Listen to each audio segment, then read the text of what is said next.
మిథున గుడికి వచ్చి ఒక క్లాత్ మీద దేవ మిథున అని చెప్పి పసుపు కుంకుమతో రాసి ఉంచుతుంది. ఇక అది చూసి దేవుడితో ఇలా మాట్లాడుతూ ఉంటుంది.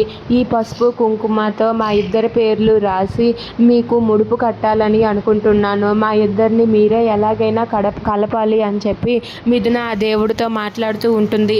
అలా మిథున అయితే ఆ దేవుడితో తన బాధను చెప్పుకొని మాట్లాడుతూ ఆ క్లాత్ని తీసుకొని వస్తుంది. ఇక ఆ క్లాత్ని తీసుకొని రాగానే ఆ క్లాత్ అయితే గాలికి ఎగిరిపోతుంది. గాలికి ఎగిరిపోవటంతో అది చూసి మిథున ఒక్కసారిగా షాక్ అయిపోతుంది. ఇక అది ఎక్కడికి ఎగిరిందా ఏంటా అని చెప్పి తనైతే పరిగెత్తుకుంటూ వస్తూ ఉంటుంది.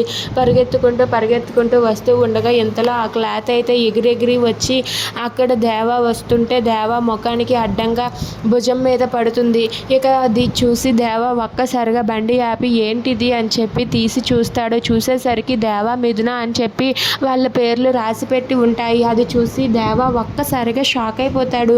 ఏంటి మా పేర్లు రాసిపెట్టి ఉన్నాయి, ఎవరు రాశారు ఇది అని చెప్పి తనైతే చూస్తాడు. చూసేసరికి అక్కడ ఉన్న మిథున అయితే వస్తుంది. ఇక మిథున వచ్చి దేవా చేతిలో అది ఉండటం చూసి ఒక్కసారిగా చాలా సంతోషిస్తూ ఉంటుంది. ఇక అలా మిథున అయితే ఆ దేవా చేతిలో అది ఉందని తెలిసి చాలా సంతోషిస్తూ నవ్వుతూ ఆనందంతో ఉప్పొంగిపోతుంది. అది చూసి అక్కడ ఉన్న దేవా చాలా కోపంతో రగిలిపోతాడు. If you like this video please subscribe.